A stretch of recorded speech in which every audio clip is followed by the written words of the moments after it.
Every day of your life you are selling yourself. Nothing happens until you're successful at doing that. We're all in the selling business whether we like it or not.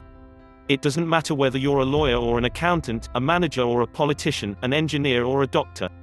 We all spend a great deal of our time trying to persuade people to buy our product or service, accept our proposals or merely accept what we say.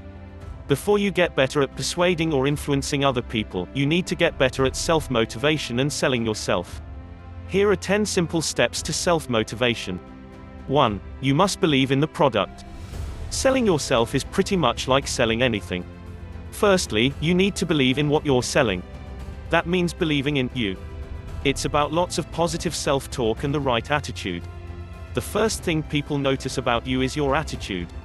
If you're like most people, then you'll suffer from lack of confidence from time to time. It really all comes down to how you talk to yourself. The majority of people are more likely to talk to themselves negatively than positively. This is what holds them back in life. It isn't just about a positive attitude, it's about the right attitude, the quality of your thinking. Successful people have a constructive and optimistic way of looking at themselves and their work. They have an attitude of calm, confident, positive self-expectation. They feel good about themselves and believe that everything they do will lead to their inevitable success. If you're in a sales job or a business owner or a manager, then you need to continually work on your attitude. You need to listen to that little voice inside your head. Is it saying you're on top, going for it and confident, or is it holding you back? If you're hearing, I can't do this or that, or they won't want to buy at the moment, or we're too expensive, then you'd better change your self-talk or change your job. Start to believe in yourself and don't let things that are out with your control affect your attitude. Avoid criticizing, condemning and complaining and start spreading a little happiness. Remember the saying of Henry Ford, founder of the Ford Motor Company, if you believe you can do a thing, or if you believe you can't, in either case, you're probably right.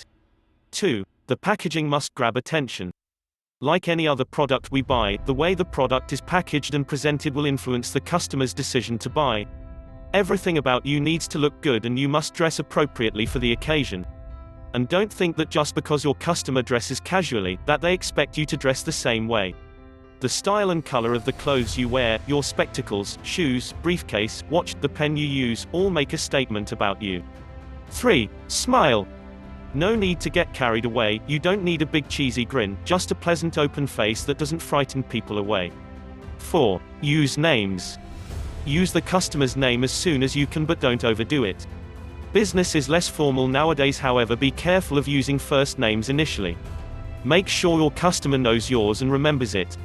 You can do the old repeat trick, my name is Bond, James Bond, or my name is James, James Bond. 5. Watch the other person. What does their body language tell you? Are they comfortable with you or are they a bit nervous? Are they listening to you or are their eyes darting around the room? If they're not comfortable and not listening, then there's no point telling them something important about your business. Far better to make some small talk and, more importantly, get them to talk about themselves. It's best to go on the assumption that in the first few minutes of meeting someone new, they won't take in much of what you say. They're too busy analyzing all the visual data they're taking in. 6. Listen and look like you're listening. Many people, particularly men, listen but don't show that they're listening. The other person can only go on what they see, not what's going on inside your head. If they see a blank expression, then they'll assume you're out to lunch.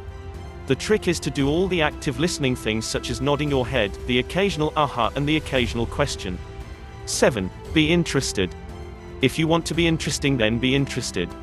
This really is the most important thing you can do to be successful at selling yourself.